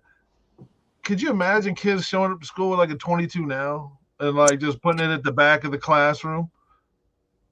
They said kids were pulling up with guns on their gun racks not too long ago at some high school. But I mean, the thing is, it goes back to what Molly said. If it's a tool for, I can put a painting up with my hammer, or I can hit you in the head with the hammer. So, Exactly. Yeah, I don't know what you do about that, except that like letting everything go and having no consequence for anything. I mean, Nora, help. you're the only parent here, but if you wag your finger and say you have to do this, and she goes, "Fuck you, I ain't doing shit," and you're like, "Okay, that was just a suggestion. I guess I'll go fuck myself." Like, you're not going to be raising like a normal, you know, well-adjusted person that's going to get along in the world. And it really, like, I mean, I could say, because I parented the entire city of Los Angeles for over a decade as a cop, yeah, you did. that there's a point at which you can't parent people anymore and they're just lawless. And it comes with letting go some of the little stuff, that whole like broken windows theory. And so I think we're micromanaging the wrong shit and letting go the wrong shit. And I don't know how to right the ship. Yeah. I'm When not you in a were in position the to fix LAPD, it. did you guys have like I don't know, I've heard this where and I used to tell this to my daughter. I was like, okay, there's a rule here. You get, 3 strikes, you're out, where it's like ask, tell, and make. So I'm going to ask you to do this. I'm going to tell you to do it. And if you don't do it, I'm going to make you do it. And whatever method I need to do it. Are you saying you beat your kids? LAPD had that too, and it was at the end of an X26 taser with 30,000 volts, but don't worry about it. But you know what? Like, not to be all doom and gloom, as Nora knows, she's part of the like biggest graduating class of Catholics or whatever, that, you know, like it's been record breaking. 9 years ago when I converted, nobody was talking about doing that. So I think there has been a response to like the BS. Yeah. And people do, they, you know, you're hearing kids like getting rid of their smartphones, they're going back to flip phones. And we're seeing the dummies because we're in the dummy playground. You know, we're in that playground. We're not out there like shooting bows and arrows and like hiking and biking or whatever like decent people might be doing. We're dabbling. We're dabbling. Yeah, we're dabbling in like, you know, we're hanging out with the idiots. So it's like we're going to see a lot more of that stuff, and we're going to feel like it's everywhere. If I were to walk out my house and look around and see the filth and the crime or whatever and just be like, this is what the world looks like, hell no. I would go back in my house. But I have enough knowledge to know that if I drive 30 miles, you know, it's nice. You know what I'm saying? Like, it's not, Philadelphia is not the whole world. But people who grow up in these neighborhoods, they don't realize it's not the whole world sometimes, I think. And they get caught in that, you know, internet playground where they don't realize this isn't reality. This isn't how it is. Yeah. Yeah, I do think there's a lot. Oh, sorry, Nora, go. Oh, no, I was just saying it's true. It's like kind of like Portland. I mean, you always see about Portland, you know, because it's the shit show of the country, like one of those places that's always something crazy happening, like the ICE, you know, centers where they basically are like telling these people like, you're gonna get out or we'll kill you. And they're like, okay, that's the lawlessness. And so it makes it look like the whole city of Portland is like that, or the whole state of Oregon is like that, but it's not. You know, it is bad, but it's amplified because people are only going to watch something that's crazy on social media. They're not going to watch something pleasant happening. They're going to watch someone getting beat up or vandalized or something like that. But if we actually go outside and experience the world, it's not all that bad. It's bad, but I mean, I mean, Philadelphia is pretty bad. I can't say for you. You're saying like the video you showed me the other day. I was like the gunshots or whatever. With your the porch cam. Like, Randy had a little shootout on my porch cam. No way. He's like, oh, whatever. Yeah, whatever. It's like, check yourself. Did I get hit? No, I'm good. But Nora, aren't they trying to outlaw in Oregon any kind of hunting, fishing, trapping, like meat production? Yeah, that actually, so they did try to talk about that. And surprisingly, the very progressive governor has come out and said that she's not for that, which is good. I'm glad to hear that because Oregon is a very outdoorsy place. People like to hunt and fish. But it's not, it's really these kind of, I don't know who is pushing for it. I'm guessing it's the animal activists that don't want, huh? Gina posted a picture of the guy who wrote the bill. I don't know what he's got his information back there, but anyways, it was he's the facts. He's got the facts back there. He's the fact master. Yeah. He's facts master. Yeah, I mean, so how are you going to cut your pork and your vegetables on the same cutting board if Oregon goes vegan? Pork and vegetable. The pork and the vegetable. The pork and the vegetable. And it sucks because like Oregon was like, the Oregon Trail, the pioneers, like those were like the rough of the rough, tough, and now it's like the when you look at the map of Oregon, it's really interesting, and unfortunately, it's just kind of like that. But when you look at the blue and the red on the map, literally, it's probably like it's just the very edge, which is the more progressive cities, Portland, Eugene, and all those places. It's the I-5 corridor. And the rest of the state is very rural. It's very conservative. That's every state, I would say. It's like the cities are blue because they're living in that bubble. They're dependent on, you get dependent on like the food stamps or whatever, your unions, whatever you need's there, and you don't want it to go away. It's all you know. It's understandable, but it sucks because it's everything up.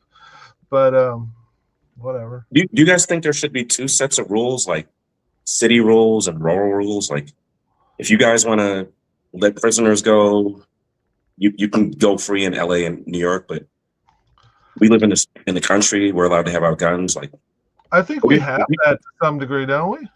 I mean, how would you enforce that? So you're a felon, you commit an armed robbery, and I say, well, you can have 17 more chances, and I let you go. Who's to say that you're not going to go? It's like, okay, my shithole apartment from Koreatown, like nobody was trying to break in for my tube TV. Like they want to go to Beverly Hills where they can get insured shit and come back 2 months later when it all gets replaced.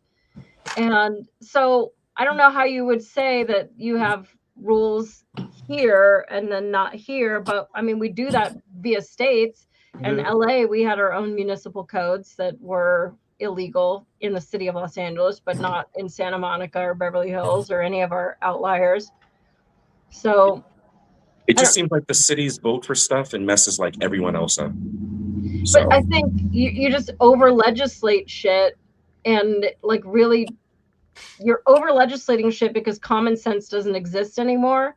And you just need to bring back common sense. When LAPD or the state of California decided that if your dog takes a shit and you don't clean it up, you can get a ticket. But if you take a shit, no harm, no foul, have a good day. Like, what are we doing here? Bum shit is way worse than dog shit. What is? I said bum shit is way worse than dog shit. You're Absolutely. rejecting both of them just the same. So If you're shitting outside, it's not good. Right.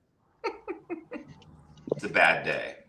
hey, Molly, so speaking of activists, though, I do want to say that when I see that somebody is so entirely wholeheartedly anti something, I like to know like who's against it and like who's funding them.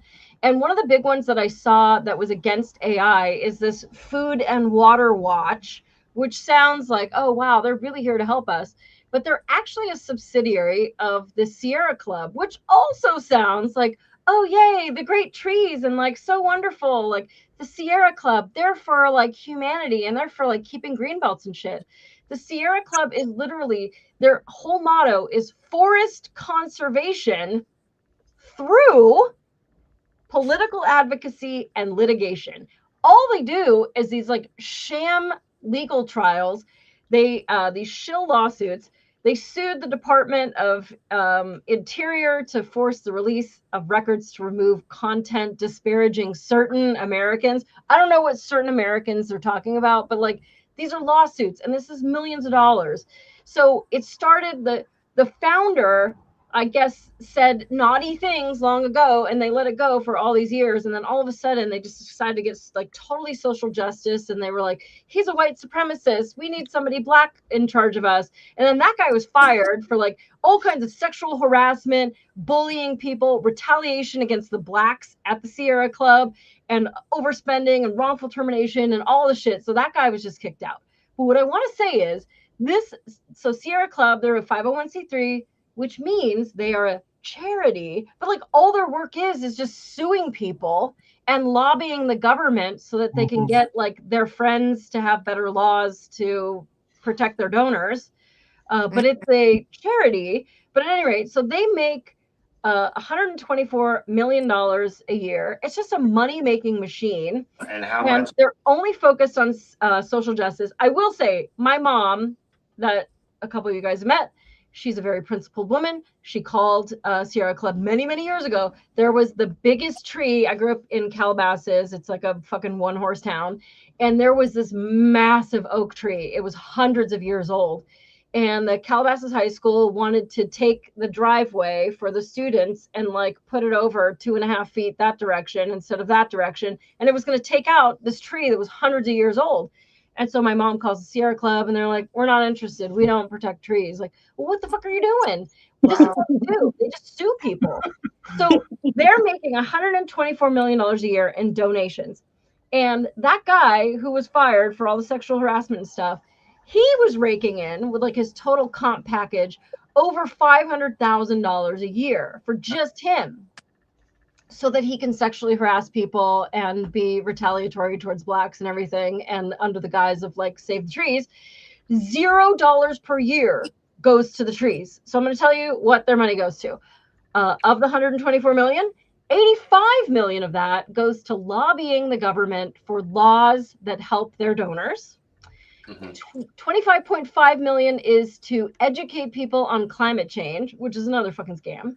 9 million is for community events to garner more donations, and 4.4 million is for keeping up their 120 plus office buildings that they're like, turning on lights, and they have to have, all of this space.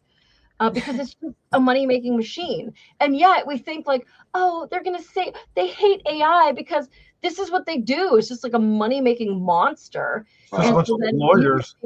Oh, well, it's the food and water saving the kittens thing. And you're like, oh, yes, we have to save the kittens, but it's fucking garbage. Well, they hate AI because, ChatGPT could replace 2,000 of their junior associates.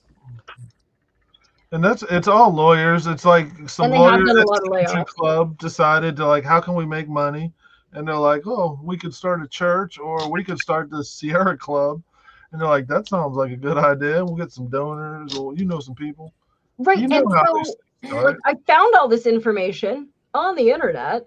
And so like back in the day, like when we grew up and we had the Encyclopedia Britannica, there's no way for me to find out what that motherfucker made last year, with all of his salary and everything. But it's interesting to me to find these multi-million-dollar like organizations, whatever, that are against the free flow of information. Oh, Molly, there's it's called the it's industries that destroy industries, and they said there's money in destroying money. So there's a bunch of these places like let's do lawsuits and let's shut down Nora and her husband's business and let's make money from that. It's, to me, it's super disgusting. Yeah. Yeah, I just I don't know. When it comes to like AI, of course there's a lot of hypocrisy and there's just a lot of like selective outrage, like making them the scapegoat for everything wrong in this world when we've already uncovered 4,000 factors that are killing our planet. And so I don't know. It just is. It's interesting to me to see like these multi-million-dollar places that don't want you to have the free flow of information. And like, well, they've been involved in a lot of scandals and laying all kinds of people off. And like, what's going to happen? They're just a donation machine. That's all they are. They're not really doing anything for the planet. $0 to put in a fucking tree. $0 per year. $124 million, and you can't just like accidentally fucking shit some tomato seeds into a flower bed. Like, I don't know. That's crazy. Yeah. And if we were all rich, we could start one, and instead of paying taxes, I could donate a bunch of money to your charity, and you could donate a bunch to mine. We could write it off, and we could. Yeah. It's great, man. Like, right. You're just too dumb to do that. Like, you know. At the same time, they're arguing with all this social justice shit. Like, oh, well, we don't want the AIs taking over these warehouses because this is like marginalized communities and it's industrial pollution. Like, what do you think the strip clubs and like the weed stores and all these vacant warehouses, like, what is that doing for the neighborhood? It just seems like, shut up, sit down, Sierra Club, you know? I don't know. I love AI. Let me find one of my favorite pictures. You can actually AI. AI to start a charity. Use AI to start a charity? Sure. It would write all the paperwork. It will do all the paperwork. Yeah, do it for us. I want to do my taxes next year. I ask it tax questions all the time. Like, I don't need to pay an accountant. I don't know. Like sometimes AI still puts that sixth finger on something. Oh. Like, you know, I'm not like, I have no faith in AI as far as right now, like running my taxes. But it gives me good information, stuff to think about. I think, well, Molly's looking for some dirty pictures or whatever. I would say, like, for me as like an artist, I find AI super inspirational. And I know there's the ethical, like, oh, you're just stealing other people's art. It's been trained with copyrighted material. It's true. And you'll see it, like, you'll see it. You'll go in Mid-Journey and you're like, make him look like a bat. Make this man look like a bat. And it is, like, clearly Batman. You know, it's like, he might be red, but everything else, Adam West. You know what I mean? But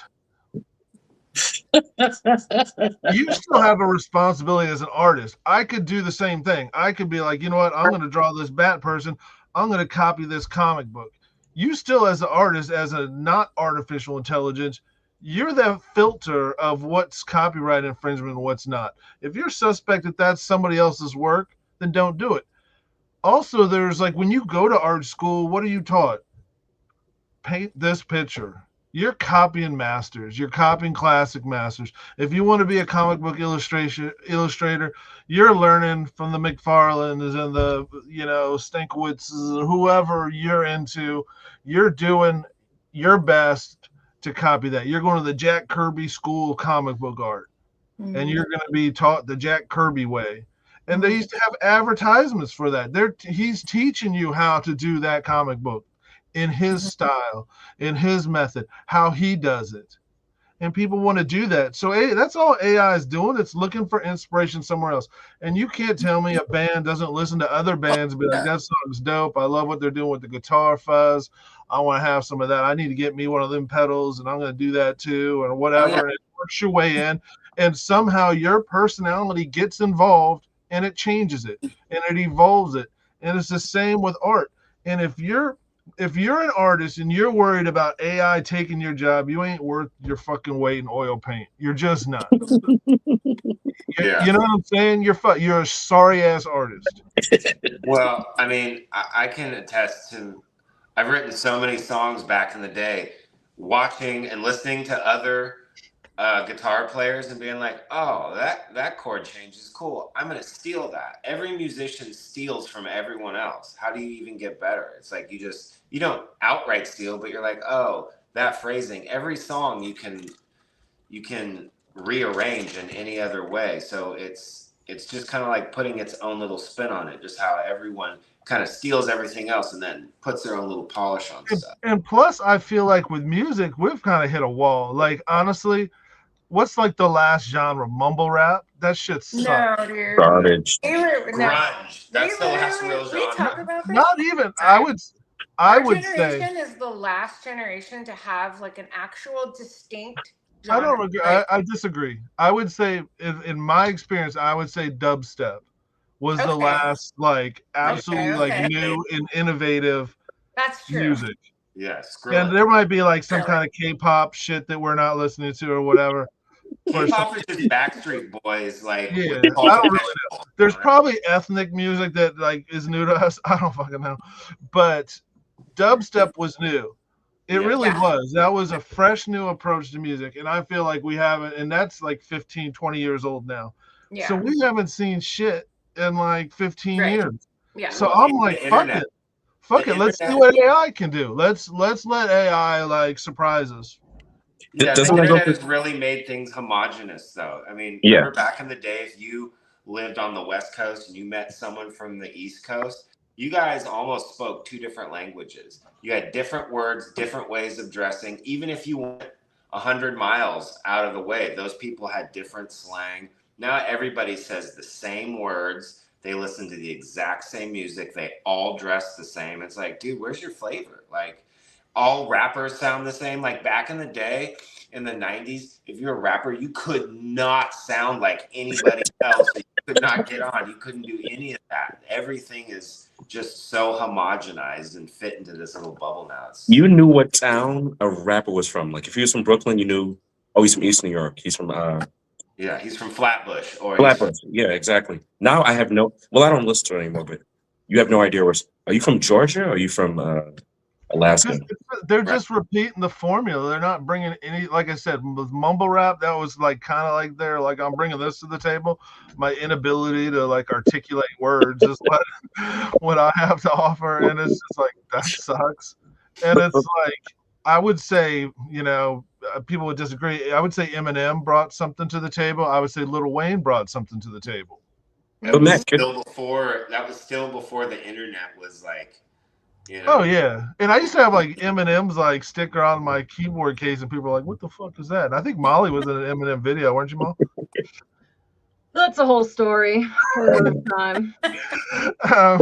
But Matt, can you say the same for entertainment, movies, and can't remember the last. Like think about Sopranos and Breaking Bad.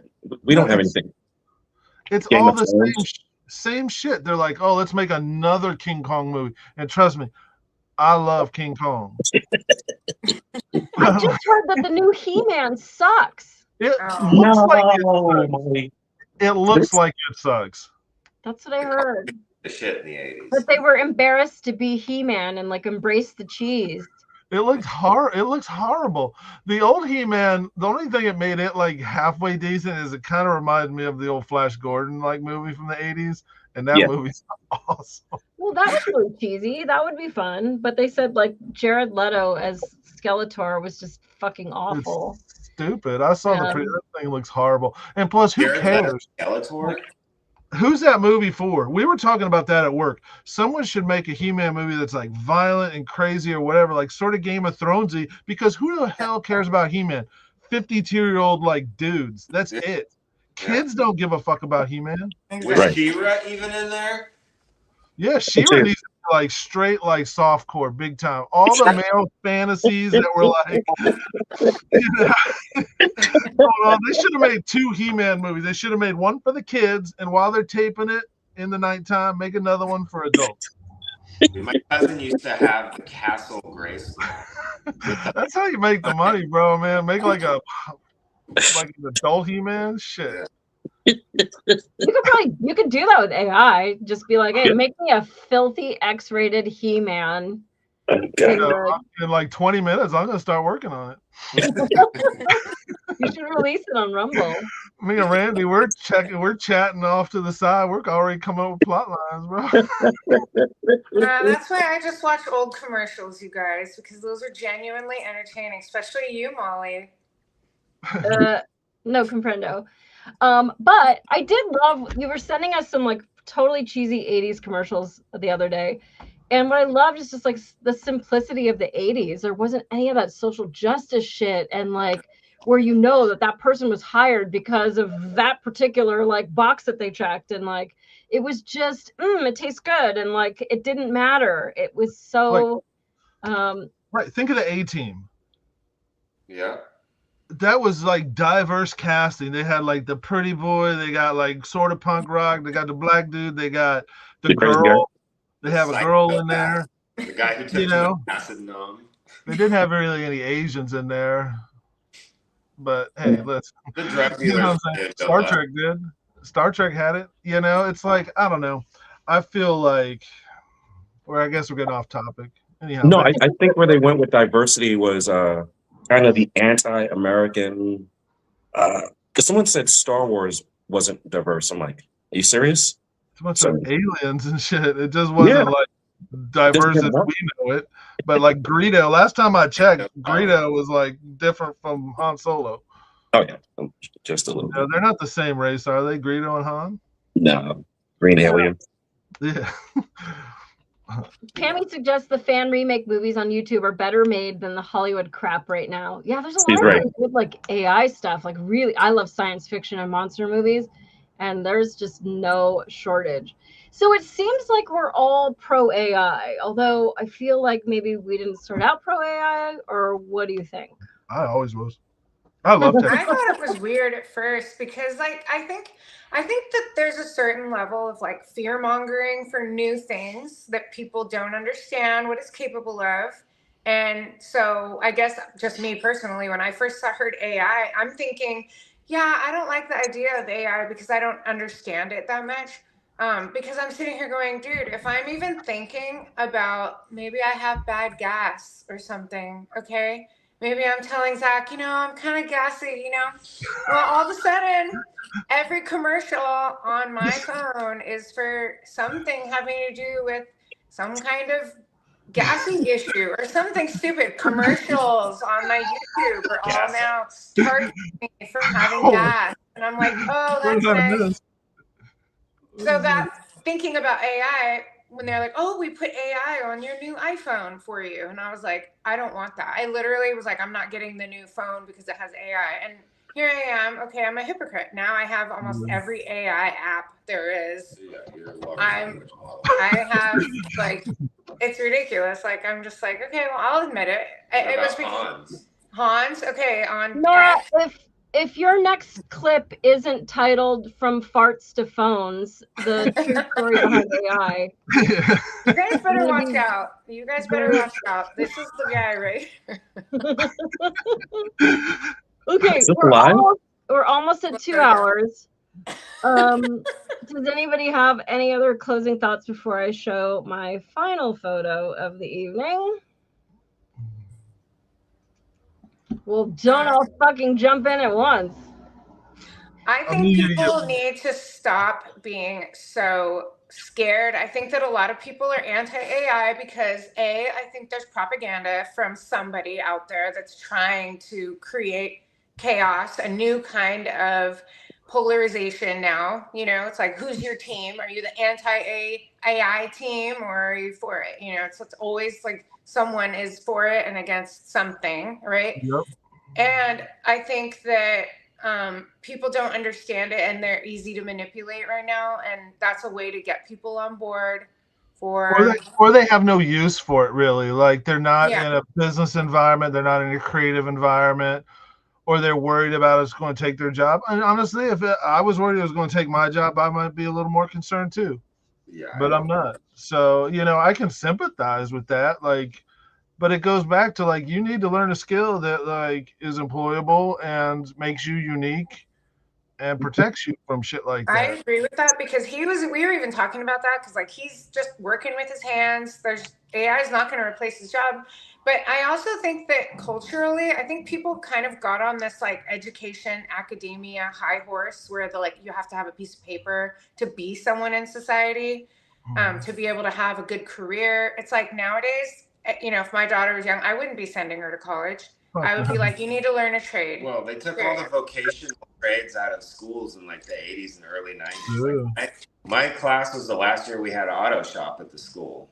Same with me. I took welding when I was a freshman, and when I was a senior, it was gone. Yeah. Yep, exactly. Well, Hollywood was on its way out anyway. Academia, pretty much everyone who sold out was on their way out anyway. So, good riddance. Yeah. And that's the cool thing. Like we have YouTube, so there are people that are like, "Oh, cool, stonemasonry. That's pretty dope." And they pick it up, they try it, they're doing stuff. I don't know. I think it's a process. I think we're kind of going maybe an upswing toward the right direction, and I don't see AI as a threat really. But we have to be responsible with what we're doing. It goes back to the Nora, like we said, the person with the tool, right, Molly? Yeah, but I think it's a tool and kind of also a mirror as to like where we're at as a society. And if your job is finding out the social justice of the color of tile in the men's shitter, like maybe there's something more that you could be doing to like give to society. And so it might be a reflection of finding out what's really necessary. And is AI memes like fucking necessary? No, but like I just listed 1,000,000,007 other things that aren't fucking necessary, and nobody's picketing over that shit. So I don't know. Yeah. I love AI, and I'm going to continue to make bullshit on AI, abject bullshit. Your If you would AI, like me, you guys literally make me laugh on a daily basis. So you're good for my health. Matt and I are some very dark people. I know, little dopamine blasts. Yeah, dopamine blast. Yes, it is a dopamine blast. Okay, speaking of dopamine blast, well, speaking of grueling horrors beyond my comprehension, you guys know that I've been going through the engineer testing at my fire department, which has been just so mentally taxing. And there was a big group of us that started out, and we, due to physical limitations, we lost guys that were a dozen years younger than me and a foot taller than me, with all this like wingspan and all this like ability for more breath and all of this stuff.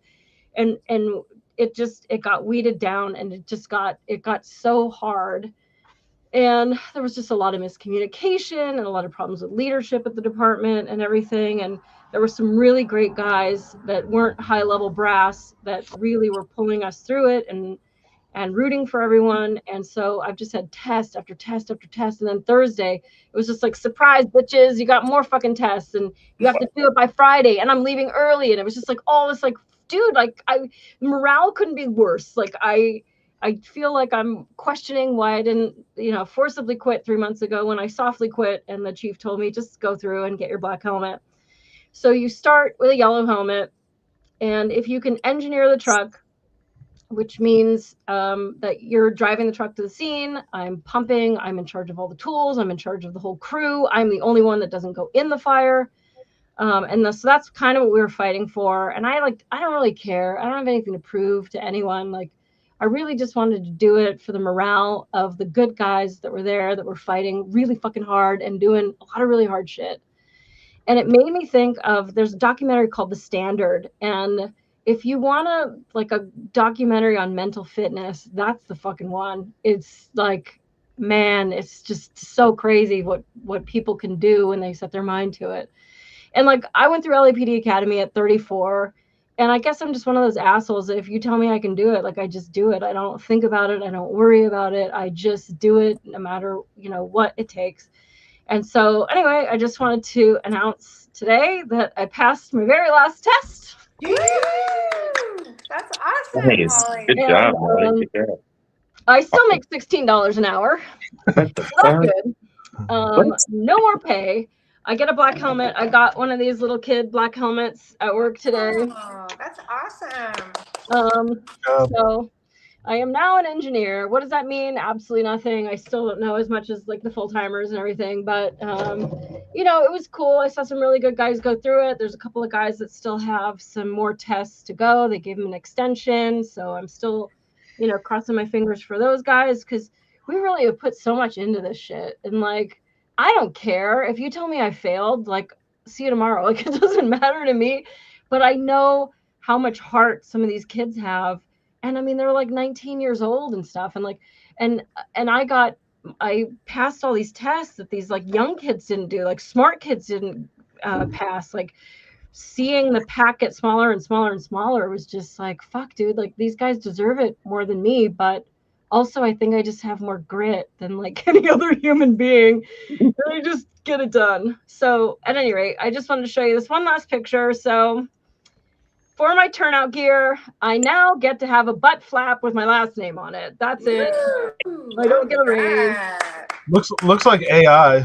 It is not AI. That's AI. That's some definite. That's some good And I was AI. telling my boss today, I was like, so when I don't know what I'm doing, I get less protection to my body than when I know what I'm doing, then I get the butt flap. Okay, thanks. Like that makes a lot of sense. But anyway, I passed it and I earned my black helmet. That's awesome.